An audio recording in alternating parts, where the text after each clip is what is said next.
Now we've got the U.S. Senator from Michigan and the head of the Democratic Senate Campaign Committee, Gary Peters. Thank you for coming on, and congratulations on the huge win this election cycle. Well, great. Thank you for that. Thank you for having me on your program here. But thanks for the congratulations. It was hard fought, but we're not done yet either. We still got one more race coming up here shortly. This was an election cycle where it's very clear that Republican extremism was rejected at the ballot box. And yet we had people like Ted Cruz and Josh Hawley, who you may remember for having objected to the electors on January 6th. They came out and gave a bunch of excuses as to why Republicans lost. And miraculously, none of them included any reference to the same Republican extremism that they themselves espouse. So what's your response to these Republicans like Cruz and Hawley? Well, clearly they're out of touch with where the American people are. And that's why I was just so proud of what happened in this election, that people clearly rejected very extreme candidates. And, that was probably the best strength we had going into this election, was that the contrast between Democrats running, whether they were an incumbent or a challenger, and their Republican opponent was very extreme. One, certainly saving democracy was very clear when you had so many election deniers, or election liars, really is what they are, there, that people said, enough of that. And then you looked at the other major issue that drove so much of our turnout, which was the abortion issue. And after the Dobbs decision, there's no question that women in particular, but all of us, realized that a fundamental right was being taken away after over a half a century of precedent. That motivated people. And then you look at the Republican candidates who are extreme on the issue. They believe no exception for rape, for incest, for the health of the mom, in some cases, the life of the mom. That's not where the American people are. And folks said, we're not gonna stand up for that, and we're going to get out and vote and make a difference. And if I may take a little more time on this question here, what really inspired me in particular on that issue is what we saw in Michigan. Michigan did extremely well in this election. And it was young people in particular that really turned out in huge numbers. The abortion issue was huge for them, women in particular. And as an example, at Michigan State University and the University of Michigan on Election Day, we have same-day registration. Students showed up to register and to vote, a little more time-consuming process. But at 8 p.m., when the polls closed, anybody who was in line could still vote. And the last student at the University of Michigan to vote was 2 a.m. They stayed in line for hours to make sure that their voice was heard. That gives me great hope for our democracy. On that point specifically, when we're talking about young people, while it is super inspiring that these people stayed for so long and that they showed up and that they voted for Democrats, sometimes in the 90 percentile compared to the Republican counterparts. What do we do to make sure that we're reaching out to more young people and making them a centerpiece of our campaigns moving forward, as opposed to like a special, like a subset of these campaigns? And second, how do we make it easier for them to vote? Because while it's great that there were so many young people who were willing to vote that they had to wait on lines until 2 a.m., having to wait online for 6 hours after the polls close is still symptomatic of a broader issue in terms of how easy it is to vote in this country. Yeah, it is, and we have to make it easier. In Michigan's case, we have no reason absentee. They could have voted earlier. They could have gone and registered earlier as well. So part of that is making sure we're doing a better job of communicating exactly how that process works for people that want to vote and to have to register in order to make that happen. But I think the point you make about making sure we keep that engagement going continuously is spot on. It's just so important to do that. And that's making sure, as Democrats and those of us who are privileged to serve in the Senate, continue to focus on issues that are important for young people. I would say for all of us, things like climate change. Climate change is absolutely an existential threat. And if you want to look for a clear distinction between where Democrats are and Republicans are, you can't find a clearer one. In the Inflation Reduction Act that we passed in August, the most significant investments to address climate change, to move to renewable energy, to make changes that are absolutely essential to protect our planet. And when we voted for that, not one Republican voted for it. It was very clear contrast. It was Democrats who made that happen. It's Democrats who are leaning into this issue. It's an issue that is incredibly important to young folks because they're going to be dealing with this a lot more than others. And yet not one Republican supported that. So it's important for us to also understand that vote is not a one or done. We still have a lot of work to do. we still have to lean in on this issue. We've got a long ways to go. And folks have to appreciate the fact that that takes political action to make it happen. And the difference maker, as we saw in so many of these elections, are young folks who understand that this is going to impact them in a major way. And they're willing to do whatever it takes to make sure their voice is heard. Now, you mentioned that it's going to take political action to keep young people engaged. We're going to confront a little bit of an issue in the sense that because Republicans have a majority in the House, it's going to be more difficult to pass any legislation. So how do you anticipate continuing to effectuate actionable changes if we're not able to pass legislation because of the Republicans' House majority? Well, certainly that's why we have to stay politically active. We've got to make sure that we win those majorities back. In the Senate perspective, for example, we're at 50-50 right now. We still have the majority. But if you do the math, 50-50 is not really a majority. And the only reason it's a majority, thank God, we have Kamala Harris as a vice president that comes in to break that tie. But it's one of the reasons why we need at least 51 U.S. senators. And that's why the race in Georgia is so important as we go into that. You got to have 51 because, sometimes one senator may have a different view. A Democratic senator may have a different view. And that's fine, but you got to have more folks that are going to be out there fighting. So it's the math works that you can move these kinds of initiatives forward. So having more votes is important. It'll be difficult with where the House is. So we're going to try to work on a bipartisan way, to find Republicans in the House who are willing to step up and understand the importance of these key issues. Climate change, for example, is one that we would hope we can enlist them and to be able to get it passed. And if they don't, this is where voting comes in so important. People have to know they will be held accountable. If they're not stepping up to the big issues of the day and making the kind of moves to ensure that we can deal with this existential crisis, then they have to pay a price at the ballot box. And they have to know that. And that's why activism is important, not just on the election day, but all through that whole 2-year term, that people are hearing from folks in their districts that this is what we want. You represent us.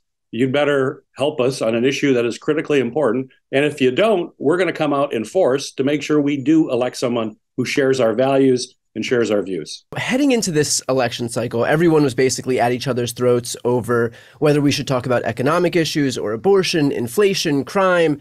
With the benefit of hindsight now, what do you believe that the takeaway was from this election cycle? Well, I think, the messaging, we have to remember when we're talking about these Senate races around the country, messaging also has to be about what folks in the individual states care about. So you've got every candidate or incumbents are going to look at issues differently depending on their state, what they should prioritize based on what the people are telling them in that state. We knew that we really couldn't nationalize the race when you're running in a midterm and you have the White House. We know that that's historically a very tough position for the party in power to be. In fact, historically, several seats are lost during that time. So we wanted to make sure we localized. What I've used, and I've run really tough races over the years, which is why my colleagues asked me to do this, is that normally the best approach in that kind of environment is not to run as a U.S. senator or a congressperson, but to run as a mayor. Localize. Talk about how the work you're doing is going to impact local communities in your state or how it's going to impact your state. And so you did see variations in each of our states. And clearly our candidates know their states very well. And that's why they won. Now, what did you do differently as the SEC chair since you took over in 2021? Well, I think one of the major strategic decisions that we made very early was to focus on our ground operation and understand that was going to be the difference in these races. I knew going into this race, we knew historically the precedent was going to be rough. And I also knew that these races are going to be very close. We were hoping to all be in the margin of error when it came to election time. And that's where we ended up being. And it's not a surprise. There was a lot of narrative out there. All these races are tightening. The numbers are coming together. It's like I could have told you that a year and a half before it happened. These are battleground states. Battleground states, by definition, are going to be very, very close. And when you're in a close race, the difference is getting your voters actually to the polls.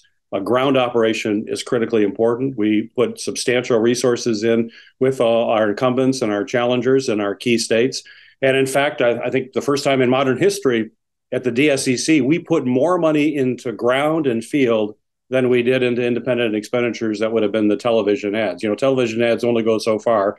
We needed to get close, kind of use a football analogy. We had to get down to the 5 yard line. But when you're on the 5 yard line, you need a field operation and a ground operation to get you across the goal line. And that was a major strategic decision we made early. And you have to make it early because you have to fund it over a long period of time. And it clearly paid off. So that's actually a great point. And I did want to ask about exactly that. In terms of the communications landscape, you have the old model of TV and mailers.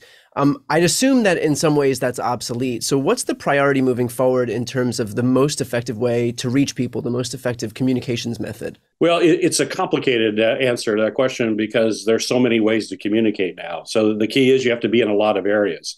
There is no one silver bullet as to how you reach everybody. You mentioned how it's changed. TV back in the day, if you were on TV and if you were on 3 major networks, you were covering everybody. That's clearly not the case now.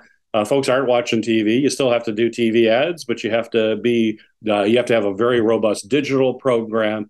You have to be in the mail. You've got to do all things, which is unfortunately why the cost of these campaigns have gone up quite a bit. But I'm still a believer in field, knocking doors, getting activists, talking person to person and engaging people in that, particularly when it's about turning out your base, which is why we invested so much in that field operation and why it's that kind of operation that's going to make sure we win in Georgia on December 6th as well. But if you're not doing all of those things, you're going to be missing people. But the still old-fashioned person to person, friend to friend is still, in my mind, a difference maker, and it certainly played out in this last election. Now, what do you say to people who look at states like Ohio or Florida and write those states off? Like, to what extent, I guess, do having candidates at the top of the ballot, even if they lose, help down ballot candidates as well? Well, it does. It does have at the top, and it's still about winning hearts and minds of folks. Every election, you see changes, and we need to run aggressive campaigns and talk about where we stand on issues and how our vision for how we make this amazing constitutional democracy of ours stronger, how we're defending democracy, how we're dealing with some of the big issues that we face. It's important that voters all across the country hear that message, regardless of if they're in a red or blue state. We want to make sure that people understand what's at stake. And eventually you win people over. Sometimes it takes time. This is not an easy process, but we have to fight literally every day and hope that we start adding to those numbers around the country. So I don't give up on any area as well or any demographic group. But you hear that kind of thing as well. Certain people are out of reach. Everybody's within reach. Some people we have to work real hard, and some of them we may never win over, but we will win enough over that we will make sure that this country moves in the right direction. I think the fact that we have 2 Democratic senators from Georgia, we just elected a Democrat in the at-large district in the House and in Alaska is a testament to the fact that if you don't run everywhere, you can't win anywhere. So Absolutely. We've spoken about Georgia a bit. How do you hedge against Democratic apathy now that we have won the Senate? And can you also make the case for 51 versus 50 for people who may just look at this and say, we're all good now? Well, I think, when you look at Georgia and the folks who are voting in Georgia, this is still a critically important race for the people of Georgia. And they're the ones that are going to go out and make the decision as to who they send to Washington, D.C. So to keep people motivated, I think the best way to do that is to show the very clear contrast between the 2 candidates who are running for the U.S. Senate there. We have Raphael Warnock, a man of integrity, a man of incredible character, a man who's fully qualified and is already doing a great job in the United States Senate, fighting for the people of the state of Georgia and delivering, helping port facilities expand to create good jobs, helping the men and women who serve in the military at bases in Georgia. He has a record of getting things done versus his opponent, who is not qualified. I'd say he's not ready for prime time. He's not ready for any time. And, it's not just me. The DSCC chair, you'd expect me to say that he's a flawed candidate, but it's not just me. We have Republicans, key Republicans who have said basically he is a flawed candidate. And so this is about who do the people of the state of Georgia want to represent them in Washington, D.C. When people look at that representative and say, is that somebody who represents the people of Georgia? So I think a lot is at stake in this election for the people of Georgia.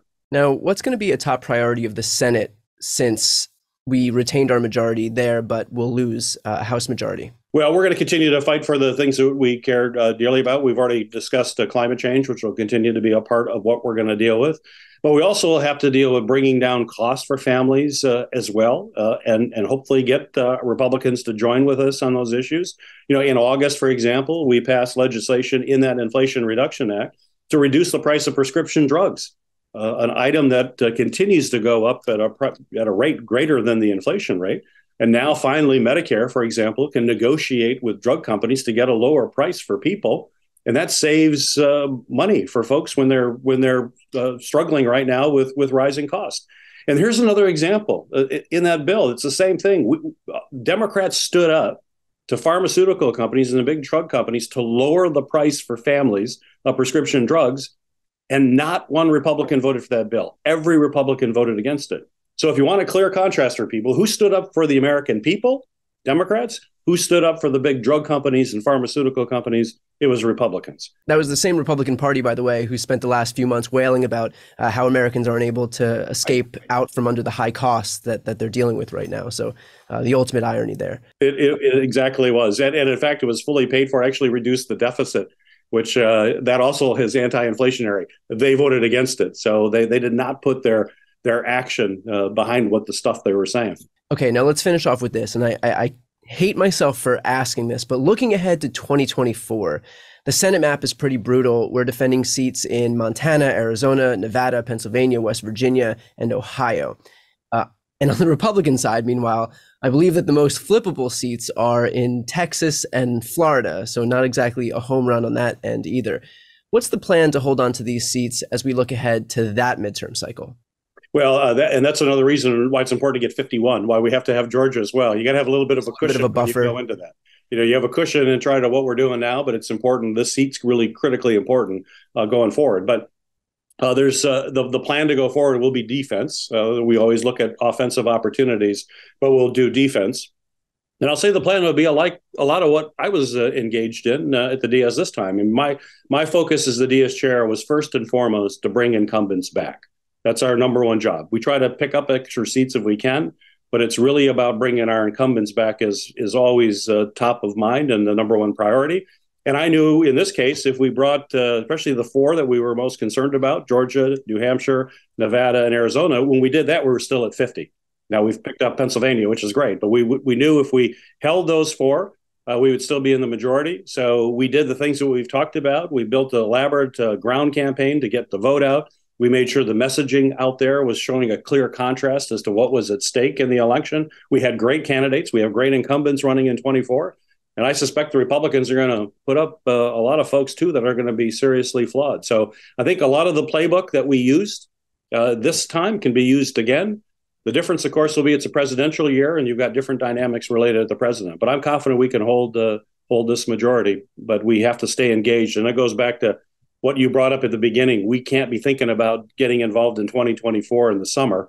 We got to get involved tomorrow and continue to do it through the next 2 years. Activism is going to be incredible. And I think when you see this majority in the House, they're going to take positions that are clearly out of step with where the American people are. And we've got to make sure we hold them accountable. They've already announced investigations into exactly what you think, which is Hunter Biden and all the like. So that should illustrate that contrast pretty clearly. So with that said, Senator Peters, thank you so much for taking the time and congratulations again. And thank you again for the work that you've done to maintain our Senate majority. Well, thank you so much for having me on.